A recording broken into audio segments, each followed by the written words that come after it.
भक्तजनों, राधे राधे। आज हम आपको तारसी के पास लेकर जा रहे हैं, जहाँ पर ताल वन है। एक बार की बात है, श्री कृष्ण जी लगभग 6 वर्ष के थे तो उनको गाय चराने की अनुमति मिली। अब कृष्ण जी दूर दूर तक गाय चराने के लिए जाने लगे। बछड़े, गाय सबको लेकर कृष्ण जी तालवन की तरफ गए। तो वहाँ पे क्या देखते हैं, और वो बताते हैं, दाऊ जी देखो ये कितना अच्छा वृक्ष है, ऐसी महक आ रही है। सुल्लभ श्री राम सुल्लभ सभी बलराम जी से कहने लगे, बलराम जी यहाँ एक वन है, उस वन में ताल के फलों की महक आ रही है और हमें बहुत भूख लगी है। उस ताल वन में एक राक्षस रहता है, धेनुकासुर, और गधे का रूप लेकर वो बैठा हुआ रहता है। स्वयं तो कुछ खाता नहीं है और हम ब्रजवासियों को भी खाने नहीं देता। यह एक बहुत ही रमणीय स्थान है और इस रमणीय स्थान में वह छिपा रहता है। कृष्ण जी सभी राक्षसों का वध करते हैं, लेकिन आज पीछे पीछे रहे और आज दाऊ बाबा जी को ही उनको तैयार किया। तो दाऊ जी ने देखा, ताड़ के पेड़ में एक हाथ मारा, जैसे ही हाथ मारा एक वृक्ष गिर गया, उसके बाद एक वृक्ष गिरते गए और पूरे वृक्ष वहाँ पर गिर गए। धेनुकासुर उन वृक्षों के अंदर छुपा हुआ था और वो पर्वत के समान पृथ्वी को कपकपाते हुए दौड़ा। बलराम जी जो खड़े थे वहाँ पर, बलराम जी पीछे हट गए। तो बलराम जी ने उस गधे को, जब वो आगे निकल गया तो पीछे से पकड़ा। जैसे ही वो गधा लात मारने वाला था बलराम जी में, तो बलराम जी ने उसको पीछे से पकड़ के और ऊपर हवा में उड़ाने लगा। जैसे ही उसको हवा में उड़ाने लगे तो उसके प्राण पखेरु हवा में ही उड़ गए। अब कृष्ण जी आए यहाँ, देखा उन्होंने, जो उसके साथ में जो रहते थे वो सभी लगभग हजारों गधे निकल आए। अब तो कृष्ण जी को भी मिल गया कि इस गधे को कैसे मारना है। तो वो पीछे से पकड़ते और दोनों भैया मिल मिल के उन गधों को मारने लगे। जब वो गधे सभी मर गए तो फिर जो है, जो ग्वाल वाल थे और उनके सखा थे, सभी ने ताड़ के जो फल थे वो खाए, और ऐसे खाए जैसे अब कभी ये वृक्ष, जो पेड़, जो फल थे वो हमें कभी खाने को नहीं मिलेंगे। फल खा के तृप्त हो गए, अब जो है उनको प्यास लगी। तो बलराम जी ने वहाँ पर कुंड खोदा। आज के उसमें जो है लगभग 2 वृक्ष हैं, उन वृक्षों को हम आपको दिखाएंगे। तो हम जो है अब यहाँ पर पहुँच चुके हैं, तालवन तारसी में जो है पहुँचने वाले हैं। ये हमारा जो है गेट है, जो कि तारसी से अंदर की तरफ जा रहा है और यहाँ से अभी दूर है। तो जो है कृष्ण ने धेनुकासुर को क्यों नहीं मारा, तो ये पूर्व जन्म में कौन था। ब्रह्मव्रत में कथा है, असुर के राजा बलि का बेटा साहसिक, ये जो साहसिक है 10,000 स्त्रियों को लेकर गंधमादक पर्वत पर गया। हजारों स्त्रियों को लेकर गंधमादक पर्वत पर नृत्य करने लगा। वहाँ दुर्वासा ऋषि के तप में विघ्न पड़ा। तो दुर्वासा ऋषि ने पहले तो मना किया, वह नहीं माना, दुर्वासा ऋषि की बात को नहीं माना। तो दुर्वासा ऋषि को भयंकर क्रोध आया। तो दुर्वासा ऋषि ने उसे श्राप दे दिया, जैसे गधे की तरह, गधे जैसे हिलते नहीं हैं और जो कुछ ज़्यादा काम नहीं करते हैं, तो उसकी तरह तू गधा बन जा।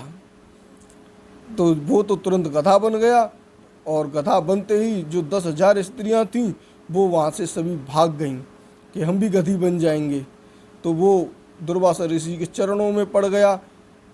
तब दुर्वासा ऋषि ने बताया कि 4 लाख वर्ष बाद बलराम जी यहाँ आएंगे और तेरा उद्धार वही करेंगे। लेकिन बात यह है कि कृष्ण ने धेनुकासुर को क्यों नहीं मारा। एक दुर्वासा ऋषि का श्राप था और दूसरा भगवान ने नरसिंह अवतार में प्रहलाद जी को वचन दिया था, अब हम तेरे वंश में किसी को नहीं मारेंगे। हिरण्यकश्यप का पुत्र प्रहलाद, प्रहलाद के पुत्र थे विरोचन, और विरोचन का पुत्र था बलि, बलि का पुत्र था ये सासिक। कृष्ण ने वचन दिया प्रहलाद के वंश का, ये प्रहलाद के वंश का ही था सासिक। तो जो है कृष्ण जी ने इनको पहले ही वचन दे दिया था कि हम अब तेरे वंश में किसी को नहीं मारेंगे। इसीलिए कृष्ण जी पीछे पीछे रहे और बलराम जी ने धेनुकासुर का वध किया। यहाँ पर इतवार के दिन स्नान करने से किसी के जो है, जैसे कोई गौ हत्या कर दे, ब्रह्म हत्या कर दे, किसी भी तरीके की जो हत्या कर देता है, वो भी यहाँ मुक्त हो जाता है। अब हम तालवन में बिल्कुल पहुँचने वाले हैं। ये हमें यहाँ से ही सामने तालवन दिखाई दे रहा है। आप देख रहे होंगे एक जो बाजार आ रहा है, ये इसको साइड में हो गया है। अब हमें बिल्कुल ठीक सामने तालवन दिखाई दे रहा है। अब हम तालवन पहुंच चुके हैं। यहाँ पहुंचने के बाद अब हम आपको यहाँ की पूरी जानकारी देंगे, किस तरीके से यहाँ पे दर्शन होते हैं। यहाँ पे ये जो आप सामने देख रहे हैं, ये तो तालवन है, और बीच में यहाँ पे मंदिर है। मंदिर के दूसरी साइड में सकर्षण कुंड है, जो बलराम जी ने यहाँ पे बनाया था। अभी हम आपको उसके भी दर्शन कराएंगे। और उसमें हमने सुना था बड़ी बड़ी मछली हैं, उन बड़ी बड़ी मछलियों के भी हम आपको दर्शन कराएंगे। ये मंदिर है तालवन का। यहाँ दाऊजी महाराज तारसी में, आज हम आपको तारसी में तालवन है यहाँ पर, इसके दर्शन आपको कराते हैं। आइए, ये देखिए, आज जो है ग्रहण पड़ रहा है, तो हम आपको दर्शन तो यहाँ के नहीं करा पाएंगे, लेकिन जो है यहाँ से आपको पूरे बाहर से अंदर से यहाँ की जो लीलाएं हैं, इनके बारे में हम आपको पूरा दिखाएंगे और बताएंगे यहाँ की जो दिव्य कहानी है उसके बारे में। यहाँ पर ये बलराम जी का मंदिर है, और जो है दाऊजी महाराज का मंदिर है, और बहुत ही बड़ा जो है ये तालवन है यहाँ पर। अभी हम आपको तालवन के भी दर्शन कराएंगे। आज हम आपको यहीं के जो पुजारी हैं उनसे बात करवाते हैं और बताते हैं यहाँ की कहानी के बारे में। कहानी नहीं है, ये बिल्कुल सत्यता है, और ये सत्यता जो है तालवन की है। आप सुने हमारे जो है पुजारी जी से, बताएं। बोलो दाऊजी महाराज की जय। भागवत के 10वें स्कंद में इसकी कथा आती तालवन धाम की। भादों का महीना था, बरसात का समय, शाम के समय गौएं चराकर कन्हैया वापस लौट रहे थे। इतने में मंद मंद बयार चलने लगी हवा, और उस हवा में भीनी भीनी खुशबू आ रही थी। सभी ग्वाल वालों ने कहा कन्हैया आज ये हवा में खुशबू कहाँ से आ रही है, बड़ी अच्छी बड़ी सुंदर है। तो कुछ वयोवृद्ध ग्वाल वालों ने कहा कि भाई पास में ताल का वन है और उस वन के फल पके हुए हैं, उनकी खुशबू आ रही है। ग्वाल वालों ने कहा कन्हैया जब इनकी खुशबू इतनी मीठी है तो फल कितना मीठा होगा, अब तो हम लाला फल खाएंगे। तो दूसरे दिन सारे ग्वाल वाल लाखों गैयों के साथ भगवान कृष्ण तालवन को चल दिए। और तालवन आए तो बताया कि भाई वो कहा कहते धेनुकासुर रहता है, और कंस का शाही वन है, और उसमें हर आदमी नहीं जा सकता, और नहीं तो वो धेनुकासुर मार के खा जाता है। तो भगवान कृष्ण ने स्कीम बनाई और ग्वाल वालों के साथ आए और गाय बछड़ों को दौड़ा दिया, और अपना भी दौड़े, उन्हीं के साथ प्रवेश कर गए। अब राक्षसगण जब तक समझे ये क्या हो रहा है, तब तक वो अंदर आए, पेड़ हिलाने लगे, फल खाने लगे। उसमें युद्ध शुरू हुआ, कुछ घायल हुए। धेनुकासुर को बताया महाराज कुछ लोग आ गए, बड़ा उपद्रव कर रहे। वो आया, फिर उनसे युद्ध हुआ। तो धेनुकासुर गधे के रूप में प्रकट हो गया और मारने लगा। तो भगवान ने कहा कहते दाऊद जी के दो दुलत्ती मारी उसने। हाँ। दाऊद जी ने दोनों पैर पकड़े, उसको घुमा घुमा के पेड़ों में मार के फेंक दिया। हाँ। काफ़ी वन नष्ट हो गया। अब सभी लोगों ने कहा महाराज कहा कहते प्यास लगी है, तो भगवान बलदेव महाराज ने अपने हल के द्वारा इस कुंड को खोदा। हाँ। लेकिन इसमें जल नहीं आया। अच्छा। ग्वाल वालों ने कहा कन्हैया लाला इसमें जल नहीं आया, हमें तो बड़ा भाई प्यास, फल खाने के बाद प्यास लगती है, हाँ। हम तो प्यास में व्याकुल हैं। तो फिर कन्हैया ने छड़ी के द्वारा आवाहन गंगा जी का किया, इसमें जल प्रवाहित हुआ। सभी ग्वाल वालों ने, गाय बछड़ों ने जल पिया। अब गंगा जी जाने लगी तो बोली गए महाराज अब हमें यहाँ आवाहन किया है जी। तो हमारा नाम क्या होगा, हमारा महत्तम क्या होगा। हाँ। तो भगवान बोले भाई हमने आपको छड़ी के द्वारा आवाहन किया है, इसलिए आपका यहाँ नाम होगा बेत गंगा। बेत गंगा। हाँ। अच्छा। बेत। और इतवार रविवार के दिन कोई व्यक्ति अगर कहा कहते धोखे से गौ हत्या, ब्रह्म हत्या, कुछ धोखे से हो जाता है बाल हत्या, हाँ। तो उससे मुक्ति मिल जाएगी। अच्छा। तो ये तो यहाँ का महत्तम हो गया। और ये तालवन धाम दाऊ जी हैं बलराम जी और कृष्ण जी और रेवती माता, ये ब्रज के राजा हैं दाऊ जी, तो वो राज सिंहासन का ये दृश्य है यहाँ पे। जैसा कि आपने सुना, यहाँ पर हम आपको ऐसी दिव्य कहानी हमने आपको बताई थी। अभी हम आपको थोड़ा सा आगे चल के महाराज जी से बात करवाते हैं और बताते हैं। हाँ, गौ ब्राह्मण अगर किसी से धोखे से ब्राह्मण मर जाए, धोखे से मर जाए, लड़ाई में मर जाए, हाँ। तो ब्रह्म हत्या ही होती है। अच्छा। तो ब्रह्म हत्या इस कुंड में बेत गंगा में नहाने से दूर हो जाती है। ये लेख भागवत में है, ये ऐसी मनगढ़ंत की लीला नहीं है। हाँ। ये यहाँ की ये वर 84 कोष में 12 बने और 12 उपवन है। 12 वन 12 उपवन। 12 उपवन इस बोर्ड को पढ़ने का। हाँ, ये दूसरा वन है यहाँ पे। ये 12 वनों में से ये दूसरा वन है। वर 84 कोष में सबसे पहले दाऊ जी की सेवा पूजा स्थापना यहीं पे हुई थी। अच्छा। उसके बाद बलदेव जो बसाए, हाँ। तो दाऊ जी ने जाके बसाया है। जैसे बरसाना में बरसवान पहुँच गए, हाँ। कंस के डर से, हाँ। वो बरसवान नगर हो गया। हाँ। नंदगाम में नंद बाबा अपने परिवार समेत पहुँच गई, तो बच्चों को मार रहा है, तो वो नंदगाम हो गया। नंदगाम हो गया। गिरिराज महाराज को भगवान ने उंगली पर उठाया तो गिरिराज गिरिराज हो गया। गिर तो पर्वत तो राजा ही था, पर्वतों का राजा ही था वो गिरिराज। अच्छा। हाँ, वो सेतुवंत रामेश्वर पे जो पत्थर लाए, हाँ। वानर सेना, हाँ। तो ये हनुमान जी ने अपनी पूरी ताकत लगा ली थी गिरिराज महाराज के उठाने के लिए। हाँ। लेकिन वो भी तो बली था, राजा था। हाँ। मैं देखूं कैसे उठाएगा तुझे। मैंने यार फिर हनुमान जी ने ताकत लगा ली। हाँ। तो हनुमान जी ने कहा भाई तू कैसा भागा है हाँ। जो तू चल नहीं रहा, बोल कहाँ ले जा रहा है। बोल भगवान सेतु का निर्माण कर रहे हैं लंका के पास में समुद्र पे, अच्छा। वहाँ चलना है तो दर्शन कराएगा भगवान की। हाँ। बोले होंगे ही होंगे। तो फिर मैं चलता हूँ। जब वो चलने लगे और इस जगह पे आ गए, तब आकाशवाणी हुई कि भाई जो जहाँ पे है वहीं रख दो, अब यहाँ ज़्यादा मटेरियल इकट्ठा करने की आवश्यकता नहीं है।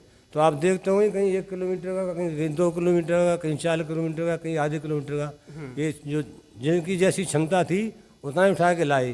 हाँ। वहीं कहीं टेक दिए। वहीं कहीं टेक दिए। और गिरिराज जी ने भी कहा भाई अब क्या करूं। तो उन्होंने कह दिया था दर्शन नहीं कराए तो श्राप दे दूंगा अच्छा। हनुमान तुझे में। हाँ। उन्होंने महाराज थोड़ी देर यहाँ विश्राम कर, मैं पूछ के आता हूँ। हाँ। तो भगवान पे पास पहुँचे, हनुमान जी लौट करके ऐसे ऐसे महाराज वायदा करके लाया हूँ आपके दर्शनों के लिए। हाँ। और उनसे जाके कहे तो वहीं तपस्या करें, वहीं भजन करें।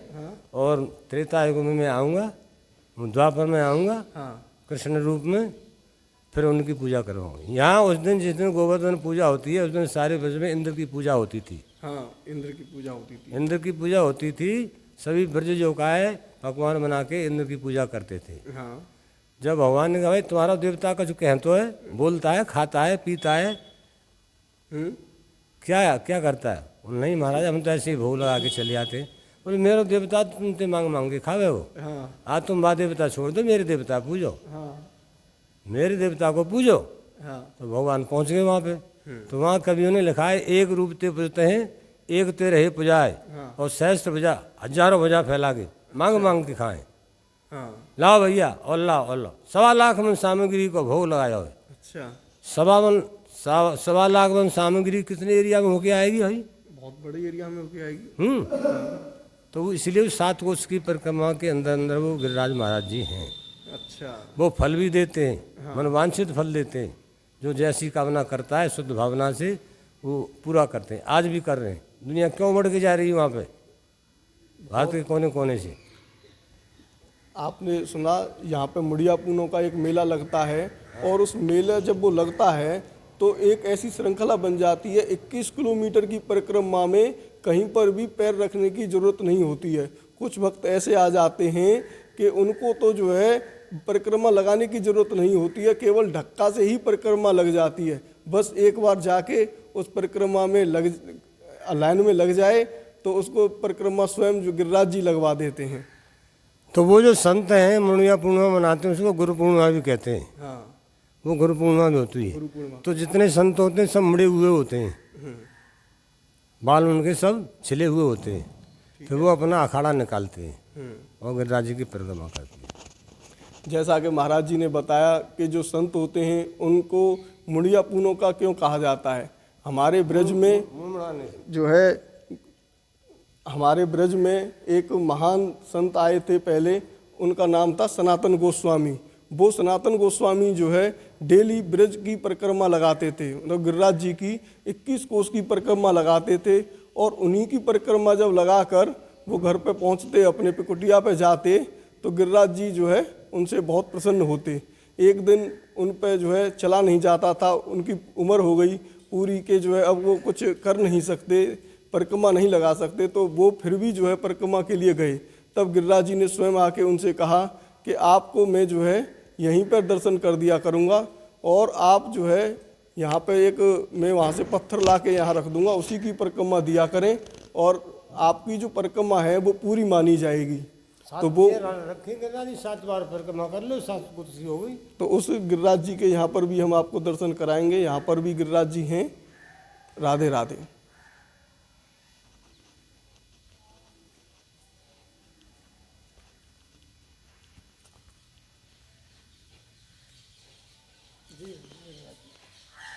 ये गिरिराज जी हैं, यहाँ पर आप देख रहे हैं। इनकी लोग जो है यहाँ पे आके 7 बार परिक्रमा देते हैं, और जो है गिरिराज जी से अपनी मनोकामना पूरी करवाते हैं।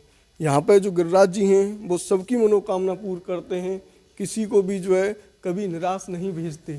देखिए ये ताल वन में ताड़ का वृक्ष है, ये देखिए आप, ये ताड़ का वृक्ष है, और इन्हीं वृक्षों से पूरा ताल वन पहले घिरा हुआ था।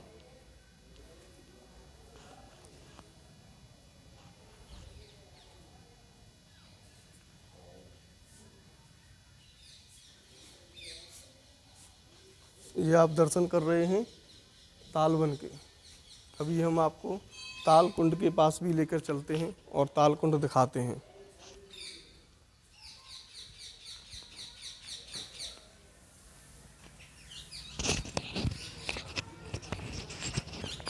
ये जो मंदिर है, इसी मंदिर के ही बिल्कुल साइड में ही ताल वन जो है, वहीं पर ताल कुंड है। तो आपने अभी, मैंने जैसे आपको बताया था सनातन गोस्वामी के बारे में कि वो वृंदावन में जो है एक शिला स्थापित कर दी और उसी की परिक्रमा वहाँ पर लगाते थे। तो एक दिन की बात है, तब जो सनातन गोस्वामी थे उनका जो है समय आ गया यहाँ से जाने का, क्योंकि यहाँ पे विधि का विधान है, जो आता है उसको जाना होता है। तो अब सनातन गोस्वामी का जो है, उनकी जो आत्मा थी वो शरीर को छोड़कर चली गई। तब जो है जितने भी ब्रजवासी थे, ग्वाल बाल थे, वो बहुत गहन दुख में हो गए। गहन दुख में इसलिए हो गए कि जो सनातन गोस्वामी थे वो यहाँ पर डेली परिक्रमा लगाते थे। तो उनको इतना दुख हुआ जैसे किसी के जो है मुंडन हो जाता है, कोई गुजर जाता है तो उसका मुंडन करवाते हैं। मुंडन जब करवाते हैं तो जितने भी ब्रजवासी थे वो सबको दुख था, तो उन्होंने मुंडन करवाया। और मुंडन करवा के, अब सनातन गोस्वामी तो थे नहीं, लेकिन उनके जो संत, जो उनके शिष्य थे, उन सब ने गोवर्धन महाराज की परिक्रमा लगाई और गोवर्धन महाराज की परिक्रमा लगाकर पुण्य प्राप्त किया। और जो सनातन गोस्वामी थे उनको भी वो साथ में लेकर पूरी परिक्रमा गिरिराज जी की लगा के आए। गिरिराज जी की ऐसी महिमा है, उसके बारे में हम आपको आगे बताएंगे। अभी हम जो है ताल बन के आपको दर्शन करवाए। ये ताल कुंड है, ये चारों तरफ से ताड़ के वृक्षों से ही घिरा हुआ था। यहाँ पर दिव्य फल लगते थे, लेकिन जब वो जो असुर था धेनुकासुर, उसका वध किया, तब कृष्ण जी ने यहाँ पर धेनुकासुर का मल और मूत्र के साथ उसके प्राण निकले थे। जब उसके मल और मूत्र के साथ प्राण निकले तो यहाँ पर कृष्ण जी ने गंगा जी का आह्वान किया और गंगा जी का आह्वान करने के बाद यहाँ की जो जगह है उसको पवित्र किया और इस जल को पवित्र किया। ये आप देख रहे हैं, ये बहुत बड़ा कुंड है। अभी एक दूसरी साइड से और है, मंदिर के दूसरी साइड में भी ये वन काफ़ी लंबा है। तो अभी हम आपको उधर की साइड में भी दिखाते हैं चल के किस तरीके का जो है ये ताल है। ये मंदिर श्री कृष्ण बलराम जी का है और बाबा महाराज मथुरा वालों ने बनवाया था। अभी हम आपको अंदर चल के यहाँ के भी दर्शन कराते हैं। ये दाऊ जी महाराज का दर्शन है। आप यहाँ पर दाऊ जी महाराज का दर्शन कर रहे हैं। ये देखिए, यहाँ पर बच्चे खेल रहे हैं, बहुत ही आनंद आ रहा है बच्चों को। ये दाऊ जी महाराज जी के दर्शन हैं। आप दाऊ जी महाराज जी के दर्शन कर रहे हैं। अब हम आपको जो ये ताल वन है इसकी दूसरी साइड के दर्शन कराते हैं। और यहाँ पर हम आपको एक बहुत ही अलग तरीके की मछलियाँ दिखाते हैं। ये आप देख रहे हैं, ये ताल वन है और ताल वन में कुछ अलग तरीके की मछलियाँ हैं। ये देखो कितनी बड़ी बड़ी मछलियाँ हैं। ये कुछ अलग तरीके की मछली हैं। थोड़ा कैमरा को नीचे करो और ध्यान से देखो ये किस तरीके की मछलियाँ हैं। ये देखो, ये देखो, अभी ये कितनी मछलियाँ हैं, बहुत बड़ी बड़ी ये मछलियाँ हैं और ये कुछ अलग तरीके की मछलियाँ हैं। आपको ये दिखाई दे रही होंगी। ये देखिए, एक ही जगह पे तब कोई भी व्यक्ति इस कुंड की तरफ आता है तो फिर ये मछलियाँ को पता चल जाता है कि ये हमें कुछ खिलाने आए हैं और तब यहाँ से चल देते हैं, तो ये कहीं दूसरी तरफ चली जाती हैं। चलो, ये देखिए, ये काफ़ी बड़ा यहाँ पे प्रांगण बना हुआ है। यहाँ पर जो भक्त आते हैं वो भक्त आके विश्राम करते हैं और यहाँ पे रुकते हैं और अगले दूसरे वन की पड़ाव की तरफ जाते हैं। ये दूसरा पड़ाव है ब्रज मंडल का।